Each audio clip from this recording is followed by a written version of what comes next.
ಎಲ್ರಿಗೂ ಕೂಡ ಯುಗಾದಿ ಹಬ್ಬದ ಹಾರ್ದಿಕ ಶುಭಾಶಯಗಳು. ನಮ್ಮೆಲ್ಲರಿಗೂ ಹೊಸ ವರ್ಷ ಹೊಸ ಹರ್ಷವನ್ನು ತರಲಿ, ನೆಮ್ಮದಿಯನ್ನು ತರಲಿ ಅಂತ ಹಾರೈಸ್ತಾ ನನಗೊಂದು ಒಂದಂತೂ ಕನ್ಫರ್ಮ್ ಆಯಿತು. 23 ವರ್ಷದಿಂದ ಕಾರ್ಯಕ್ರಮ ಮಾಡ್ತಾ ಇದ್ದೀನಿ. ಬ್ರಾಹ್ಮಣರು ದಕ್ಷಿಣೆ ತಗೊಳ್ಳೋದ್ರಲ್ಲೂ ಕೊಡೋದ್ರಲ್ಲೂ ಫಸ್ಟ್ ಅಂತ ಇವತ್ತು ಅಶೋಕ್ ಹಾರ್ನಳ್ಳಿ ಸರ್ ತೋರಿಸ್ಬಿಟ್ರು. ಯಾಕಂದರೆ ಮೊದಲೇ ನಮಗೆಲ್ಲ ಕವರ್ ಕೊಟ್ಟರು. ಇದುವರೆಗೂ ಎಲ್ಲೂ ಇದು ಸಿಕ್ಕಿರಲಿಲ್ಲ ಸರ್, ಫಸ್ಟ್ ಟೈಮು. ಸಾಮಾನ್ಯ ನಾವು ಕಾರ್ಯಕ್ರಮಕ್ಕೆ ಹೋದಾಗ ಆರ್ಗನೈಸರ್ನ ಕೊನೆಯಲ್ಲಿ ಹುಡುಕ್ತಿರ್ತೀವಿ, ಎಲ್ಲರೂ ಕಳ್ಸ್ಕೊಂಬಿಟ್ರೆ ಇವನು ನಮ್ಮ ಕತೆ ಏನು ಅಂತ. ಆದರೆ ಇಲ್ಲಿ ಯಾವ ರೇಂಜಿಗೆ ಅಂದರೆ 2 ಎಕ್ಸಿಟ್ ಡೋರು ಇದ್ದಾವೆ, ಮೊದಲೇ ಕವರ್ ಕೊಟ್ಬಿಟ್ಟಿದ್ದಾರೆ. ಸೊ ಸ್ವಲ್ಪ ಆದರೆ ನಿಮ್ಮಗಳ ಅಭಿಮಾನ, ಪ್ರೀತಿ ಮತ್ತು ಇವತ್ತಿನ ಕಾರ್ಯಕ್ರಮದ ಔಚಿತ್ಯ ಎಷ್ಟು ಅದ್ಭುತವಾಗಿದೆ ಅಂದರೆ, ಒಂದು ಹಾಸ್ಯ ಲೋಕದ ಅತ್ಯಂತ ಬಹುಶಃ ಸರಳತೆ, ಸಹಜತೆಗೆ ಒಂದು ಉದಾಹರಣೆ ಅಂದರೆ ನಮ್ಮ MS ನರಸಿಂಹಮೂರ್ತಿ ಸರ್. ನಾವೆಲ್ಲ ಅವರನ್ನು ಓದ್ಕೊಂಡು, ಅವರ ಬರಹಗಳನ್ನ ಓದ್ಕೊಂಡು ಬೆಳೆದವರು. ಮತ್ತು ಯಾವುದೇ ಕಾರ್ಯಕ್ರಮಕ್ಕೆ ಹೋಗಬೇಕಾದ್ರೂ ಪ್ರೇಕ್ಷಕರನ್ನ ನಾವು ಕಾಯಿಸಬಾರ್ದು ಅನ್ನೋದನ್ನ ಹೇಳ್ಕೊಟ್ಟಂತ ಪುಣ್ಯಾತ್ಮ. ಅವರ ಟೈಮ್ ಸೆನ್ಸ್ ಅದ್ಭುತ ಸರ್. ನಿಮಗೆ ಈ ಪ್ರಶಸ್ತಿ ಕೊಟ್ಟಿರೋದು ನಿಜವಾಗ್ಲೂ ಕೂಡ ಆ ಪ್ರಶಸ್ತಿಯ ಗೌರವ ಹೆಚ್ಚಿಸ್ತು. ಇನ್ನು ನಮ್ಮ ಹೆಮ್ಮೆಯ ಅಣ್ಣ ಮಾಸ್ಟರ್ ಹಿರಣ್ಣಯ್ಯನವ್ರನ್ನ ಸ್ಮರಿಸ್ಕೊಳ್ಳೋದು ನನ್ನ ಬದುಕಿಗೆ ಇದು ಇವ್ರು ಕೊಟ್ಟಿರೋ 25 ನಿಮಿಷದಲ್ಲಿ ಅಪ್ಲೈ ಆಗಲ್ಲ. ಯಾಕೆಂದರೆ ಹಾಸ್ಯ ಆಮೇಲೆ ಶುರು ಮಾಡ್ತೀನಿ ನಾನು ಹಾರ್ನಳ್ಳಿ ಸರ್ಗೆ. ಯಾಕೆಂದರೆ ಲಾಯರ್ಗಳಿಗೆ ನಾವು ಮಾಹಿತಿ ಕೊಟ್ರೇ ಅವ್ರು ಆರ್ಗ್ಯೂ ಮಾಡೋಕ್ಕಾಗೋದು ಅಲ್ವಾ. ಸೊ ನಾನು ಒಂದಷ್ಟು ಮಾಹಿತಿ ಕೊಡಬೇಕು ಅಂದರೆ, ಸರ್ ನಾನು ಎಕನಾಮಿಕ್ಸ್ ಲೆಕ್ಚರರ್ ಆಗಿದ್ದವಳು.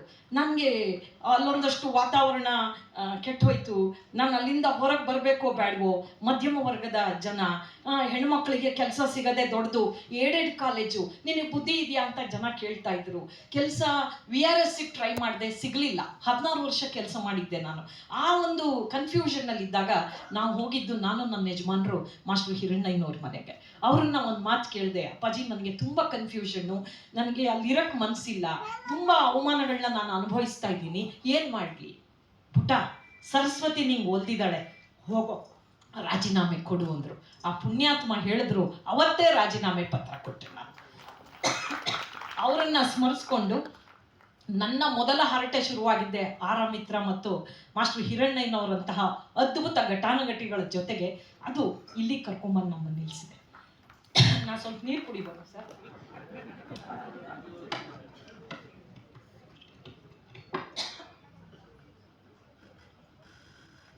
ನಾನು ಸಾಮಾನ್ಯ ಯಾವುದೇ ಭಾವೋದ್ರೇಕಕ್ಕೆ ಒಳಗಾಗಲ್ಲ.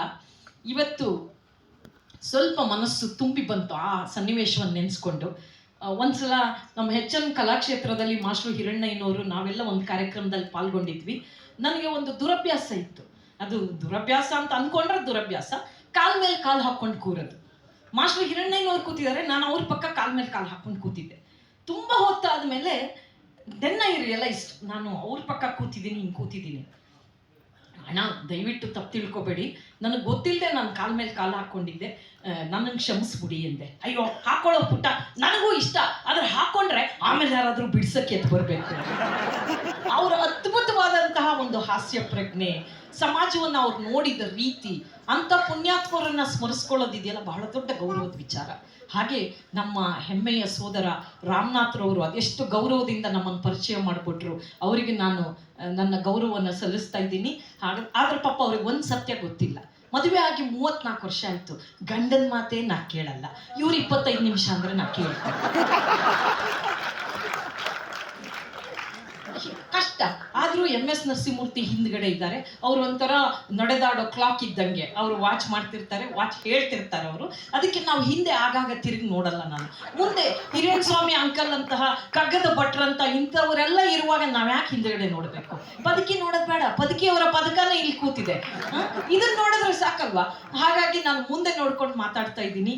ಬಂಧುಗಳೇ, ಹಾಸ್ಯ ಕ್ಷೇತ್ರದಲ್ಲಿ ನನಗೆ ಮಾಸ್ಟರ್ ಹಿರಣ್ಣಯ್ಯನವ್ರು ಹೇಳಿದ ಒಂದು ಮಾತು ನೆನಪಿದೆ. ಪುಟ್ಟ, ಕಲಾದೇವಿ ಎಲ್ಲರನ್ನು ಕೈ ಬೀಸೆ ಕರೀತಾಳೆ, ಆದರೆ ಕೆಲವ್ರನ್ನ ಕೈ ಹಿಡಿತಾಳೆ ಅಂತ ಹೇಳಿದ್ರು ಅವರು. ಎಂಥ ಅದ್ಭುತವಾದ ಮಾತು.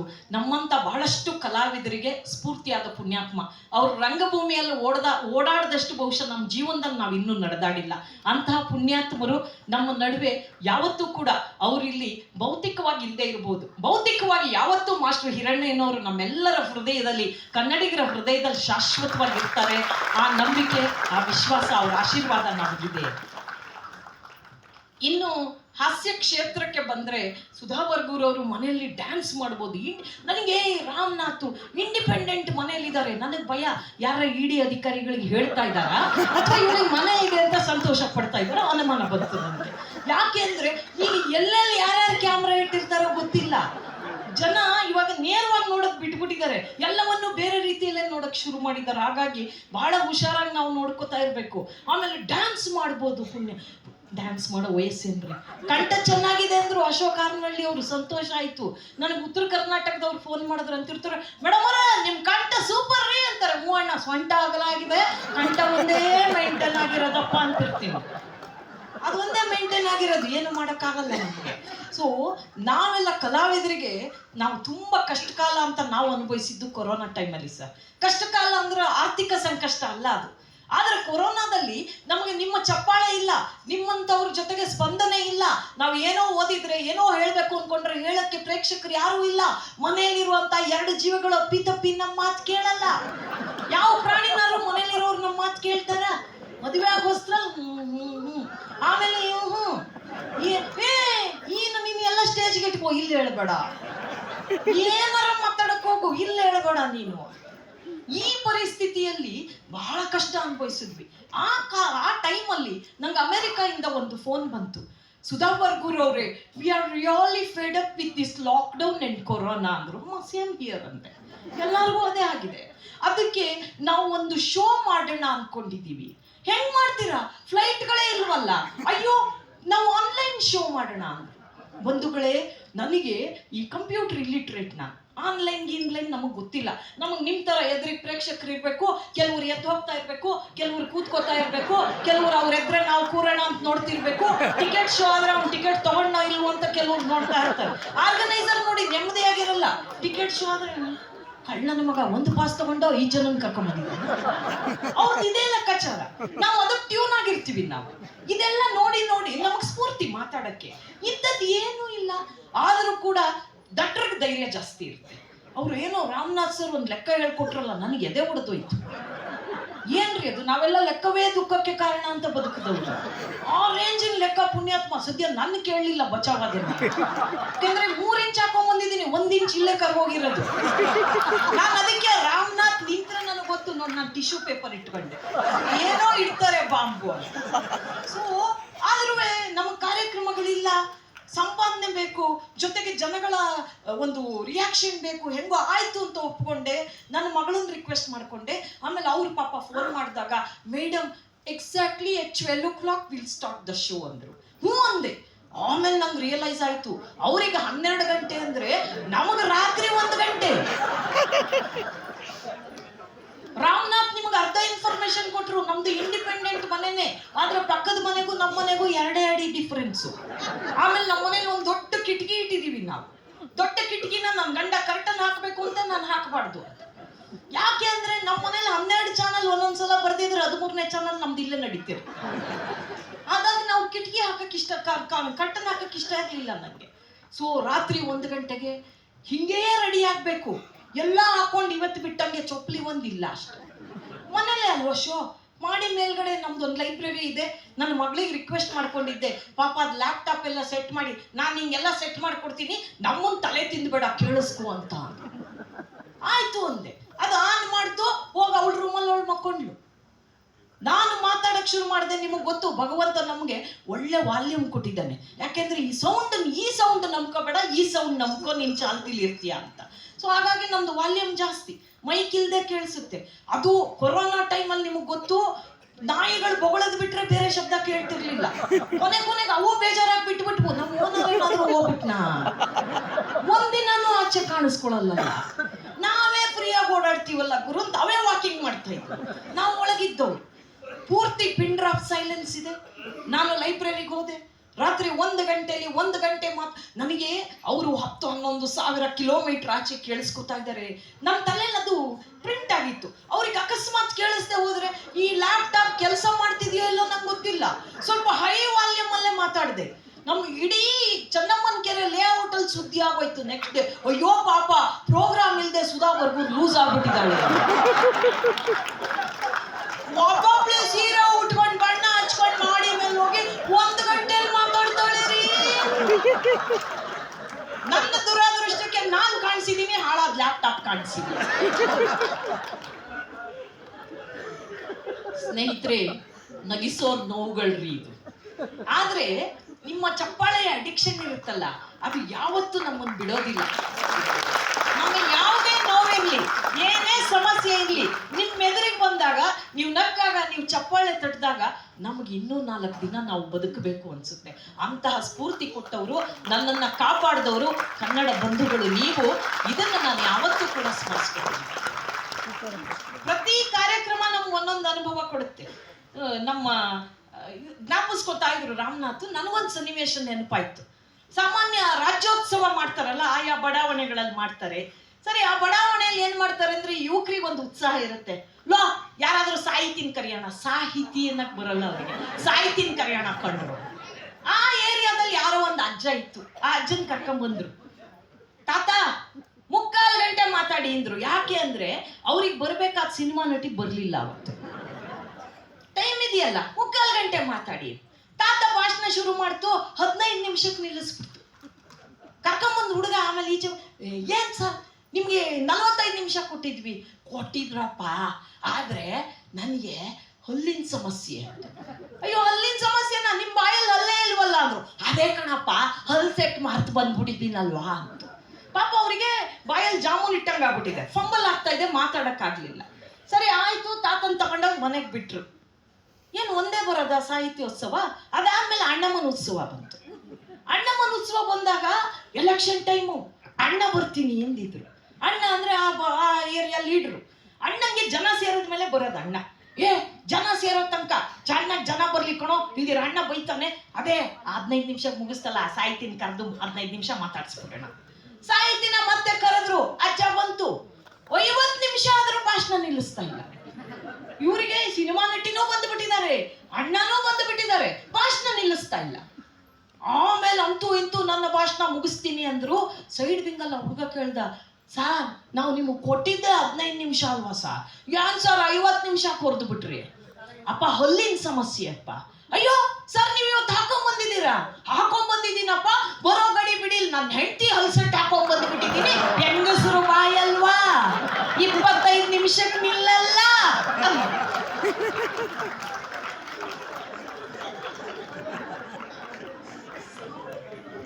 ಸ್ನೇಹಿತರೆ, ಹಾಸ್ಯಕ್ಕೆ ಎಲ್ಲೆಲ್ಲೋ ಸಬ್ಜೆಕ್ಟ್ ಸಿಗುತ್ತೆ. ನಾವು ಎಷ್ಟೋ ಸಲ ನಮ್ಮ MS ನರಸಿಂಹಮೂರ್ತಿ ಅವರು ಅದ್ಭುತವಾಗಿ ಬರೀತಾರೆ. ಅದನ್ನ ನಮ್ಮ ಅನುಭವ ಮಾಡ್ಕೊಂಡು ನಾವು ಜನಗಳಿಗೆ ಪ್ರೆಸೆಂಟ್ ಮಾಡಿರ್ತೀವಿ ಅಷ್ಟೇನೆ. ನಾವು ಎಲ್ಲ ಜೋಕುಗಳಿಗೂ ನಾವೇ ಅಪ್ಪ ಅಮ್ಮ ಅಂತಲ್ಲ. ಜೋಕುಗಳ ಯಾರು ಸೊತ್ತು ಅಂದ್ರೆ ಬೀಚಿ ಅವ್ರು ಹೇಳ್ತಾರೆ, ನಕ್ಕವರ ಸೊತ್ತು ಅಂತ. ಎಲೆಕ್ಷನ್ ಟೈಮಲ್ಲಿ ನಾನು ಹೋದ ವರ್ಷ ನೋಡಿದ್ದೆ. ಲಾಸ್ಟ್ ಟೈಮು ನಮ್ಮ ಇದು MLA ಎಲೆಕ್ಷನ್ ನಲ್ಲಿ ನಾನು ಮುಂದೆ ಯಾರೋ ಅಜ್ಜಿ ನಿಂತಿತ್ತು. ನಾವು AC ಹಾಕೊಂಡು ಕಾರಲ್ಲಿ ಓಡಾಡಿದ್ರೆ ವಿಷಯಗಳು ಸಿಗಲ್ಲ. ಸ್ವಲ್ಪ ಜನಗಳ ಜೊತೆ ಬೆರಿಬೇಕು. ಅವ್ರ ಬಿಹೇವಿಯರು, ಅವ್ರ ಮಾತು, ಅವ್ರ ಸ್ಟೈಲ್ ಎಲ್ಲ ಗೊತ್ತಾಗುತ್ತೆ. ಆ ಅಜ್ಜಿ ಆ ಎಲೆಕ್ಷನ್ ಆಫೀಸರ್ನ ಕೈಗೆ ಅವರು ಆ ಒಂದು ಇಂಕ್ ಹಚ್ತಾರಲ್ಲ, ಇದು ಹೋಗಕ್ಕಿಲ್ವಾ? ಹೋಗಕ್ಕಿಲ್ಲವಾ? ಮನೆಗೆ ಹೋಗಿ ಸಾಬೂನ್ ಹಾಕಿ ಕೈ ತಗೊಂಡ್ರೆ ಹೋಗಕ್ಕಿಲ್ಲ. ಅದೇ ಸೀಗೆ ಪುಡಿ ಹಾಕ್ಬಿಟ್ಟು ತಿಕ್ಬಿಟ್ರೆ ಇಲ್ಲ ಕಣಮ್ಮ ಹೋಗಲ್ಲ. 1 ವಾರ ಬಿಟ್ಟು ಬಟ್ಟೆ ತೊಳೆದ್ರೆ ಹೋಯ್ತದ? ಇಲ್ಲಮ್ಮ ಹೋಗಲ್ಲ. 1 ತಿಂಗಳು ಬಿಟ್ಟು ಹೋಗಕ್ಕಿಲ್ಲ. 2 ತಿಂಗಳು 3 ತಿಂಗಳು ಇದ್ದ ಇರುತ್ತೆ. ನಂಗೊಂದಂತ ಬಾಟ್ಲು ಕೊಟ್ಟಿರಾ? ಅಯ್ಯೋ ನಿಂಗೆ ಯಾಕಜ್ಜಿ? ಯಾವ ಬಣ್ಣ ಹಚ್ಕೊಂಡ್ರು ಹಾಳಾದ್ ಕೂದ್ಲಿ ನಿಲ್ಲಕ್ಕಿಲ್ಲ, 16 ಹಚ್ಕೊಂಡು ನೋಡುವ ಅಂತ. ಇದು ಜೀವನ ಪ್ರೀತಿ ಅಂದ್ರೆ. ಜೀವನ ಪ್ರೀತಿ ಯಾವತ್ತೂ ಕಡಿಮೆ ಆಗಬಾರ್ದು. ಬಹುಶಃ ಪ್ರಪಂಚವನ್ನೇ ಅಲ್ಲಾಡಿಸಿದ್ರು ಕೂಡ ಕೊರೋನಾ ಕುಟುಂಬಗಳನ್ನ ಹತ್ರ ತಂದಿದ್ದು, ಮತ್ತು ಕೊರೋನಾ ಬಂದಾಗ ನಾವೆಲ್ಲ ಹತ್ರ ಆದ್ವಿ. ಭಾರತೀಯರ ವಿಶೇಷತೆ ಅದು. ನಮ್ಮ ಕುಟುಂಬಗಳ ಹತ್ರ ಆಯ್ತು. ಎಷ್ಟೋ ಮಕ್ಕಳಿಗೆ ಕುಟುಂಬದ ಪರಿಚಯ ಆಯ್ತು. ಅಪ್ಪ ಅಮ್ಮ ಇಬ್ರು ಸಾಫ್ಟ್ವೇರು, ಮಕ್ಕಳಿಗೆ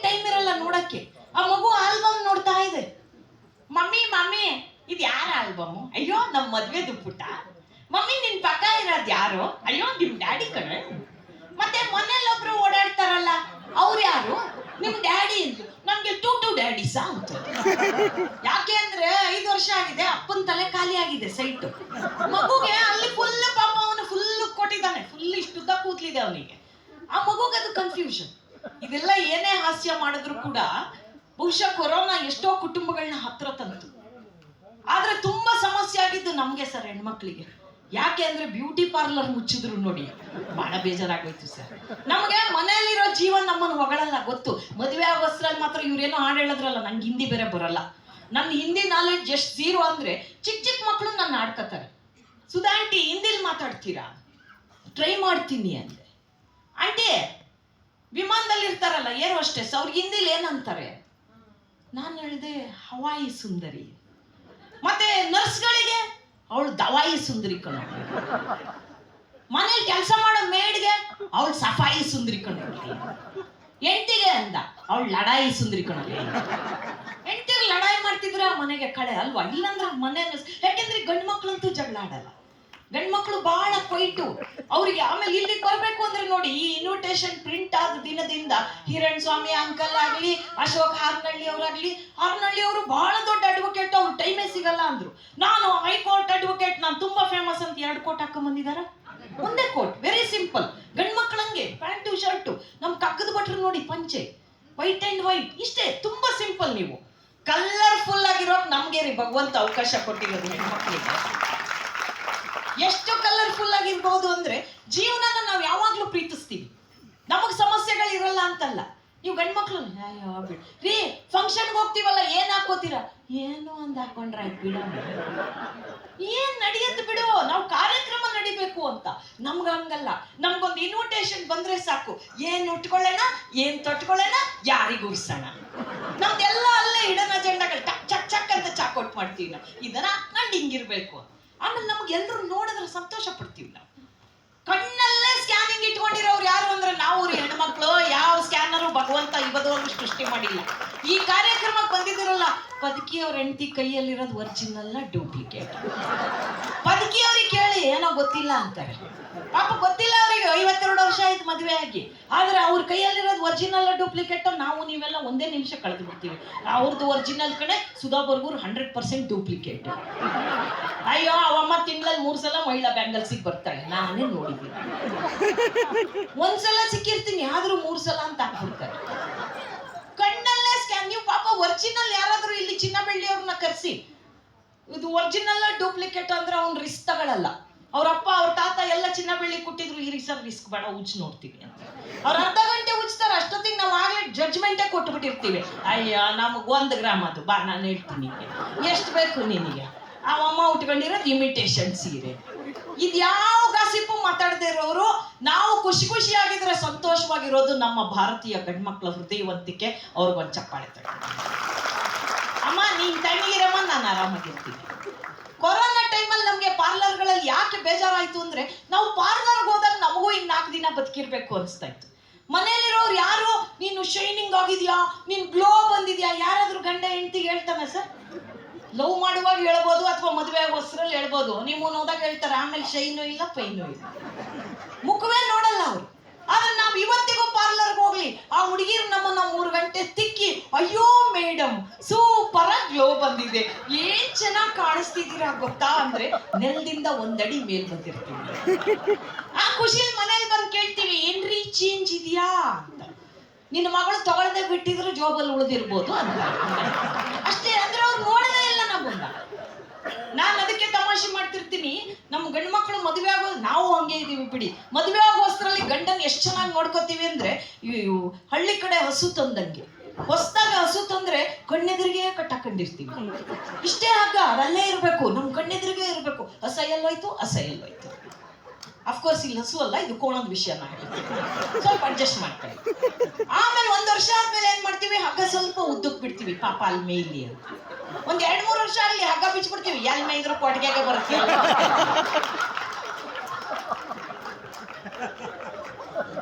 ಸ್ನೇಹಿತರೆ, ಜೀವನದಲ್ಲಿ ಅದು ಈ ಬಿಸಿಲು ಕಾಲದಲ್ಲೇ ಆಗ್ಲಿ ಯಾವುದೇ ಕಾಲದಲ್ಲಿ ನೆಮ್ಮದಿ ಆಗಿರ್ಬೇಕು ಅಂದ್ರೆ ನಮಗ್ ನಾವು ಒಂದು AC ಹಾಕೋಬೇಕ್ರಿ. ಜೀವನದಲ್ಲಿ AC ಹಾಕೊಳ್ಳಿ. A ಅಂದ್ರೆ ಅಡ್ಜಸ್ಟ್ಮೆಂಟ್, C ಅಂದ್ರೆ ಕಾಂಪ್ರಮೈಸ್. ಇವೆರಡು ಇದ್ರೆ ಯಾವ ಕುಟುಂಬದಲ್ಲೂ ಕೂಡ ಏನು ತೊಂದರೆ ಬರೋದಿಲ್ಲ. ಇವೆರಡು ನಮ್ಗೆ ಭಗವಂತ ಹೇಳ್ಕೊಟ್ಟಿದ್ದಾನೆ, ಇದನ್ನ ಇಟ್ಕೋಬೇಕು, ನಾವು ಖುಷಿಯಾಗಿರೋಕ್ ಸಾಧ್ಯ. ನಾವು ನೋಡಿ ನಮ್ಗೆ ಯಾಕೆ ಬಹಳ ಬೇಗ ಯಾವುದೋ ಒಂದು ಹೆಲ್ತ್ ಇಶ್ಯೂಸ್ ಬರಲ್ಲ ಹೆಣ್ಮಕ್ಳಿಗೆ ಅಂದ್ರೆ, ಟೆನ್ಷನ್ ನಿಮ್ಮಷ್ಟೇ ನಮಗೂ ಇರ್ಬೋದು. ನಾವು ಇಲ್ಲಿ ಕೇಳಿಸ್ಕೊಂಡಿದ್ದೆಲ್ಲ ಇಲ್ಲಿ ಇಟ್ಕೊಳ್ಳಲ್ಲ, ಹೇಳ್ಬಿಡ್ತೀವಿ. ಈ ಗಂಡ್ಮಕ್ಳು ಪ್ರಾಬ್ಲಮ್ ನೀವು ಇಲ್ಲೇ ಇಟ್ಕೊಂತೀವಿ, ಹೇಳಲ್ಲ. ಅಂದ್ರೆ ಮೀಸೆಗೆ ಅವಮಾನ ಬೇಡ, ಯಾಕೆ ಎಲ್ರು ಬಿಟ್ಟೆ ಹಂಗಂದು ಅದು ಢೂಮ್ ಅಂದ್ಬಿಡುತ್ತೆ. ನಾವು ಹಂಗಲ್ಲ, ನಾವೆಲ್ಲ ಪಟ ಪಟ ಪಟ ಪಟ ಇನ್ನೊಬ್ರ ಹತ್ರ ಹೇಳ್ಕೊಬಿಡ್ತೀವಿ. ಆ ಹೇಳ್ಕೊಳ್ಳೋದು ಇವೆಲ್ಲ ನಿಂತೋಯ್ತು ಸರ್. ಕೊರೋನಾ ಬಂದಾಗ ಯಾರ ಹತ್ರ ನಮಗೆ ಕಮ್ಯುನಿಕೇಶನ್ನೇ ಇಲ್ಲ. ಮನೆಯವ್ರ ಹತ್ರ ಮಾತಾಡಿ ಪಕ್ಕದ ಮನೆ ಹಚ್ಚಿ ಗಂಡನ್ನ ಮಾಸ್ಕ್ ಹಾಕೊಳ್ಳಿ ಅಂದ್ರೆ ನೀವು ಮಾಸ್ಕ, ನಾ ಎಲ್ಲೂ ಹೋಗ್ತಿಲ್ಲಮ್ಮ, ಇರ್ಬೋದು, ನನಗ್ ನಿಮ್ ಮುಖ ನೋಡಿ ಬೇಜಾರಾಗೋಯ್ತು. ಈ ಪರಿಸ್ಥಿತಿಯಲ್ಲಿ ಇದ್ವಿ ನಾವು. ಜನಗಳನ್ನ ನೋಡಕ್ ಆಗ್ತಿರ್ಲಿಲ್ಲ ನಮ್ಗೆ, ಇಂಥ ಪರಿಸ್ಥಿತಿ. ಬಟ್ ಅದೊಂದು ದೊಡ್ಡ ಪಾಠನ ಕಲಿಸ್ತು ಅನ್ಸುತ್ತೆ. ಉತ್ತರ ಕರ್ನಾಟಕದವ್ರು ಯಾರು ಇದಿರಲ್ಲ, ನಾನು ಯಾರೋ ಒಬ್ರು ಅವಾಗ್ಲೇ ಮಾತಾಡ್ಸಿದ್ರಿ. ಸೊ ಉತ್ತರ ಕರ್ನಾಟಕದ ಒಂದು ಹುಡುಗ ಬಂತು, ನವೆಂಬರ್ ಕೊರೋನಾ ಟೈಮು, ಯಾರೋ ನಮ್ಮ ಮೆಡಿಕಲ್ ಶಾಪ್ ಅವರು ಒಂದು ಬೋರ್ಡ್ ಹಾಕಿದ್ರು, ಕನ್ನಡದಲ್ಲಿ ವ್ಯವಹರಿಸಿದರೆ 10% ರಿಯಾಯಿತಿ ಕೊಡ್ತೀವಿ. ಯಾಕೆಂದ್ರೆ ಕನ್ನಡದ ಹಬ್ಬ ಇನ್ಯಾವ ರೀತಿನೂ ಮಾಡಕ್ ಅವಾಗ ಅವಕಾಶ ಇರ್ಲಿಲ್ಲ. ಆ ಟೈಮಲ್ಲಿ ಆ ಹುಡುಗ ಹೋಯ್ತು ಸರ, ಸೂಕ್ಷ್ಮಾತಿ ಸೂಕ್ಷ್ಮ ವಿಷಾಣು ಆಗಮನ ನಿರ್ಗಮನ ಅವರೋಧ ಮುಕೋಸ ನಾಸಕಾದಿ ರಕ್ಷಣಾರ್ಥ ದ್ವಿವಸ್ತ್ರ ಪಟ್ಟಿಕ ಆಯ್ತಾ ಅಂದ. ಅವನು 50 ವರ್ಷ ಆಗಿದೆ ಮೆಡಿಕಲ್ ಶಾಪ್ ಇಟ್ಟು, ಇದು ಯಾವ ಡಾಕ್ಟರ್ ಬರ್ಕೊಟ್ಟಿಲ್ಲಲೇ ಅಂದ್ರೆ. ಇನ್ನೊಮ್ಮೆ ಹೇಳು ಅಂದ್ರು, ಸೂಕ್ಷ್ಮಾತಿ ಸೂಕ್ಷ್ಮ ವಿಷಾಣು ಆಗಮನ ನಿರ್ಗಮನ ಅವರೋಧ ಮುಕೋಸ ನಾಸಕಾದಿ ರಕ್ಷಣಾರ್ಥ ದ್ವಿವಸ್ತ್ರ ಪಟ್ಟಿ ಆಯ್ತಾ. ಮರಯ ಅರ್ಥ ಆಗೋ ಭಾಷೆ ಕೇಳೋ, ನಿನಗೆ 50% ಡಿಸ್ಕೌಂಟ್ ಕೊಡ್ತೀನಿ ಅಣ್ಣ, 10 ರೂಪಾಯಿ ಮಾಸ್ಕ್ ಕೊಡಲೇ. ಬುದ್ಧಿವಂತಿಕೆ ಯಾರಪ್ಪನ ಮನೆ ಸೊತ್ತು ಅಲ್ಲ ಬಂಧುಗಳೇ. ನಾವು ನಮಗೆ ನಾವೇ ಅಹಮ್ಮಿನ ಗೋಡೆಯನ್ನ ಕಟ್ಕೊಂಡ್ರೆ ಜಗತ್ತು ಯಾವತ್ತೂ ನಮ್ಮನ್ನ ಮೂಲೆಗೆ ತಳ್ಳಿಬಿಡುತ್ತೆ. ನಮ್ಮ ಅಹಮ್ಮಿನ ಕೋಟೆಯಿಂದ ಹೊರಗಡೆ ಬಂದ್ರೆ ಸಾಕು, ಬದುಕು ಎಷ್ಟು ಚೆನ್ನಾಗಿದೆ, ಎಷ್ಟು ಸುಂದರವಾಗಿದೆ ಅನ್ನೋದನ್ನ ನಾವು ನೋಡ್ಬೋದು ಅಂತ ಹೇಳ್ತಾ, ಇವತ್ತು ನಾವೆಲ್ಲ ಹಣ ಸಂಗ್ರಹಣೆಯಲ್ಲಿ ಬಹಳ ಬ್ಯುಸಿಯಾಗಿದ್ದೀವಿ. ಆ ಹಣವನ್ನ ಒಂದ್ಸಲ 2,000 ರೂಪಾಯಿ, ಇನ್ನು ಬ್ಯಾನ್ ಆಗಿರ್ಲಿಲ್ಲ ಅವಾಗ, ಅಂದ್ರೆ ಸರ್ಕಾರ ವಾಪಸ್ ತಗೊಂಡಿರ್ಲಿಲ್ಲ. ಆ ತರ ಒಂದ್ 2,000 ರೂಪಾಯಿ ನೋಟು, ಒಂದು 1 ರೂಪಾಯಿ ಕಾಯಿನ್ನು ಭೇಟಿ ಆಯ್ತು. ಭೇಟಿ ಆದ್ರೆ 1 ರೂಪಾಯಿ ಕಾಯಿನ್ನು ಬಹಳ ಹಳವ. ಜೀವನದಲ್ಲೇ 2,000 ರೂಪಾಯಿ ನೋಟ್ ನೋಡಿಲ್ಲ ಅದು. ಅಯ್ಯೋ ಓ ಮೈ ಗಾಡ್, ಏನ್ ಚೆನ್ನಾಗಿದ್ಯಪ್ಪ ನೀನು, ಪಿಂಕ್ ಆಗಿದ್ಯಾ, ಅಯ್ಯೋ ನೀನ್ 2,000 ರೂಪಾಯಿ, ಪಾಪ ನಿನ್ನೊಂದಿನ ಲೈಫಲ್ಲಿ ನೋಡ್ತೀನಿ ಅನ್ಕೊಂಡಿರ್ಲಿಲ್ಲ. ನೀನ್ ಎಷ್ಟ್ ಜನಕ್ಕೆ ಡಾಕ್ಟರ್ ಫೀಸ್ ಆಗಿರ್ಬೋದು, ಎಷ್ಟ್ ಜನಕ್ಕೆ ನಿನ್ನನ್ನು ಕೊಟ್ಟು ಮೆಡಿಸಿನ್ ತಗೊಂಡಿರ್ಬೋದು, ಎಷ್ಟ್ ಜನ ತರಕಾರಿ ಕೊಂಡಿರ್ಬೋದು, ಎಷ್ಟ್ ಜನ ಸ್ಕೂಲ್ ಮಕ್ಕಳು ಪುಸ್ತಕ ತಗೊಂಡಿರ್ಬೋದು, ಫೀಸ್ ಕಟ್ಟಿರ್ಬೋದು, ಎಷ್ಟ್ ಜನದ ಹಸಿವೆಯನ್ನ ನೀನು ನೀಗಿಸಿರ್ಬೋದು. ನೀನು ನೋಡಿ ತುಂಬಾ ಖುಷಿ ಆಯ್ತು. 2,000 ರೂಪಾಯಿ ನೋಟ್ ಹೇಳ್ತು, ನೀ ಇದೆಲ್ಲ ಹೇಳಿದ್ ಕರೆಯಪ್ಪ, ಆದ್ರೆ ನನ್ನ ಪ್ರಿಂಟ್ ಹೊಡೆದು ಆಚೆ ಬಿಡ್ತಿದ್ದಂಗೆ ಯಾವನೋ ಬಡ್ಡಿ ಮಗ ರಬ್ಬರ್ ಬ್ಯಾಂಡ್ ಹಾಕಿ ಅವನ ಮನೆ ತಿಜೋರಿಲಿ ಇಟ್ಟುಬಿಟ್ಟ. ನಾನು ಆ ಜೈಲಲ್ಲೇ ಇದ್ದೆ, ಬಹಳ ದಿನ ಅಲ್ಲೇ ಇದ್ದೆ. ಆಮೇಲೆ ಅವನ ಮನೆಗೆ ಒಂದಿನ ರೈಡ್ ಅಂತ ಆಯ್ತು. ರೈಡ್ ಆದಾಗ ಹೊರಗೆ ತೆಗೆದು ರಬ್ಬರ್ ಬ್ಯಾಂಡ್ ತೆಗೆದ್ರೆ ಖುಷಿ ಆಯ್ತು, ಸ್ವಾತಂತ್ರ್ಯ ಸಿಕ್ತು ಅನ್ಕೊಂಡೆ. ಆದ್ರೆ ಅವ್ರು ಇನ್ನೊಂದು ರಬ್ಬರ್ ಬ್ಯಾಂಡ್ ಹಾಕಿ ಸರ್ಕಾರದ ತಿಜೋರಿಗೆ ತಗೊಂಡೋಗಿ ನನ್ನ ಇಟ್ರು. ಬರೀ ಅವ್ರ ತಿಜೋರಿ ಈ ಜೈಲ್ಗಳಲ್ಲೇ ಕಳೆದೆ. ಮೊನ್ನೆ ಯಾರೋ ಒಬ್ಬ ಪುಣ್ಯಾತ್ಮ ಬ್ರಾಹ್ಮಣ ಸಂಘದವರಂತೆ ದೇವಸ್ಥಾನಕ್ಕೆ ಬಂದಿದ್ರು, ರಾಮನ ದರ್ಶನ ಮಾಡಿ ಹುಂಡಿಗೆ ಹಾಕಿದ್ರು. ನೋಡಪ್ಪ, ಅಂತೂ ಈಗ ಉಸಿರಾಡ್ತಿದ್ದೀನಿ. ನಿನ್ನ ಕತೆ ಹೇಳು ಅಂತ ನಮ್ಮ 1 ರೂಪಾಯಿ ಕಾಯಿನ್ ಹೇಳ್ತು. ನಾನ್ ತುಂಬಾ ಅಳಬಗ್ರು, ಇವತ್ತಿಗೂ ಸಿಟಿ ಹುಡುಗರು ಬಡಿ ಮಕ್ಕಳು ನನ್ನ ಮುಟ್ಟಲ್ಲ, ಆದ್ರೆ ಹಳ್ಳಿ ಹುಡುಗರಿಗೆ 1 ರೂಪಾಯಿ ನನ್ನ ಕೊಡು ಸಾಕು, ಖುಷಿಯಾಗಿ ಹೋಗಿ ಐಸ್ ಕ್ಯಾಂಡಿ ತಿಂತಾರೆ, ಖುಷಿಯಾಗಿ ಹೋಗಿ ಚಾಕ್ಲೇಟ್ ತಿಂತಾರೆ. ಅಯ್ಯೋ ಚಿನ್ನಿ ಬ್ಯಾಂಡ್ ಕ್ರಿಕೆಟ್ ಆಡೋ ಹುಡುಗರೆಲ್ಲ ಟಾಸ್ ಅಂತ ಹಿಂಗ್ ಮೇಲೆ ಹಾಕ್ತಾರೆ, ಹೆಡ್ಡು ಟೈಲು ಅಂತಾರೆ. ಹೆಡ್ಡು ನಂದೆ ಟೈಲು ನಂದೆ, ನಂಗೆ ಅರ್ಥನೇ ಆಗಿಲ್ಲಪ್ಪ. ಒಬ್ಬ ಬಾಲ ಬಂತು ಅಂತಾನೆ, ಒಬ್ಬ ತಲ ಬಂತು ಅಂತಾನೆ, ಏನ್ ಖುಷಿ ಪಡ್ತಾರೆ ಗೊತ್ತಾ. ಎಲ್ಲೆಲ್ಲೋ ಜಗತ್ತೆಲ್ಲ ಓಡಾಡ್ದೆ, ಏನು ಬೇಡ, ಪಬ್ಲಿಕ್ ಟಾಯ್ಲೆಟ್ ಹತ್ರ ನೋಡು, ನಾನ್ ಜೋಬಲ್ಲಿಲ್ಲ ಅಂದ್ರೆ ತಡ್ಕಾಡ್ತಿರ್ತಾರೆ, ಜೋಬನ್ನೆಲ್ಲ ನಾನಿಲ್ಲ, ಅಯ್ಯೋ ಇಲ್ಲ ಅಂತಿರ್ತಾರೆ. ಭಿಕ್ಷುಕರಿಗೆ ನನ್ ಕೊಡು ಸಿಗ್ನಲ್ ಅಲ್ಲಿ ಖುಷಿಯಾಗಿ ಕಣ್ಗೊತ್ಕೊಂಡು ಇಟ್ಕೋತಾರೆ, ಯಾರೋ ಒಬ್ರಿಗೆ ಕೊಡು ಖುಷಿಯಾಗಿ ಎತ್ಕೋತಾರೆ. ಒಂದ್ ಟೀ ಒಂದ್ ಬನ್ನೆಲ್ಲ ಬರುತ್ತೆ, ಎಲ್ಲೆಲ್ಲ ಓಡಾಡ್ದೆ. ಯಾರೋ ಪುಣ್ಯಾತ್ಮ ಬಂದ, ರಾಮನ್ ಗುಡಿಲಿ ಹುಂಡಿಗೆ ನನ್ನ ಹಾಕ್ದ, ಭಗವಂತನ ಪಾದ ಸೇರ್ತಾ ಇದ್ದೀನಿ ಅಂತ. This is called attitude towards life. ನಮ್ಮ ಜೀವನ ದೃಷ್ಟಿಕೋನ ನಾವು ಹೇಗೆ ಇಟ್ಕೋತೀವೋ ಹಾಗೆ ನಮ್ಮ ಬದುಕಿರುತ್ತೆ ಅನ್ನುವಂತಹ ವಿಶ್ವಾಸ, ನಂಬಿಕೆ ನನಗಿದೆ. ನನಗೆ ಬಹಳ ಸಂತೋಷ ಅನಿಸಿದ್ದು ಒಂದು ಅದ್ಭುತವಾದ ವೇದಿಕೆ. ಕೇವಲ ವೇದಿಕೆ ಮೇಲಿರೋರು ಅಷ್ಟೇ ಅಲ್ಲ, ವೇದಿಕೆ ಮುಂದೆ ನಮ್ಮ ಬಾಲ್ಕನಿ ಪ್ರೇಕ್ಷಕರು ಕೂಡ ಇದ್ದಾರೆ.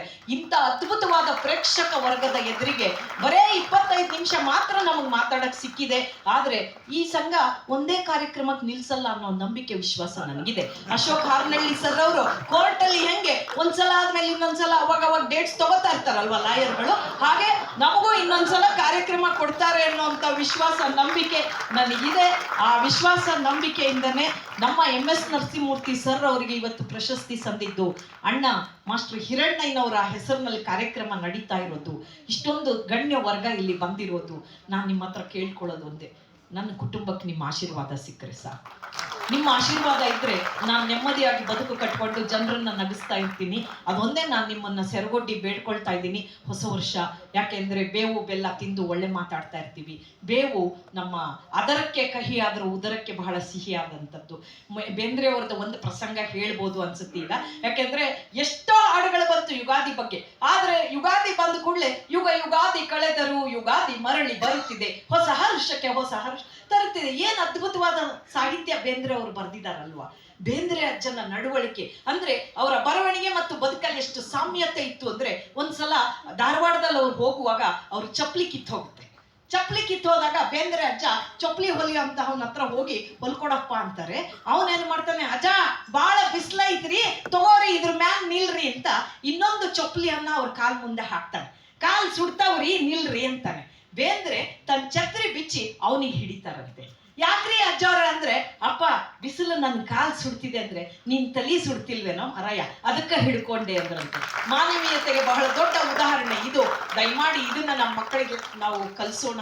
ಕನ್ನಡ ಪ್ರೀತಿ ಯಾವತ್ತೂ ಇರ್ಲಿ ಅಂತ ಹೇಳ್ತಾ ಮತ್ತೊಮ್ಮೆ ಇಂಥ ಅದ್ಭುತ ಅವಕಾಶ ಕಲ್ಪಿಸಿಕೊಟ್ಟಿದ್ದಕ್ಕೆ ಎಲ್ರಿಗೂ, ಮೂಲವಾಗಿ ನಿಮ್ಮ ನಡುವೆ ಸೇತುವೆ ಆದಂತಹ ಹಿರಣ್ಸ್ವಾಮಿ ಅಂಕಲ್ ಅವರಿಗೆ ನಾನು ನನ್ನ ನಮನವನ್ನು ಸಲ್ಲಿಸ್ತೀನಿ. Thank you so much sir. ನಮಸ್ಕಾರ.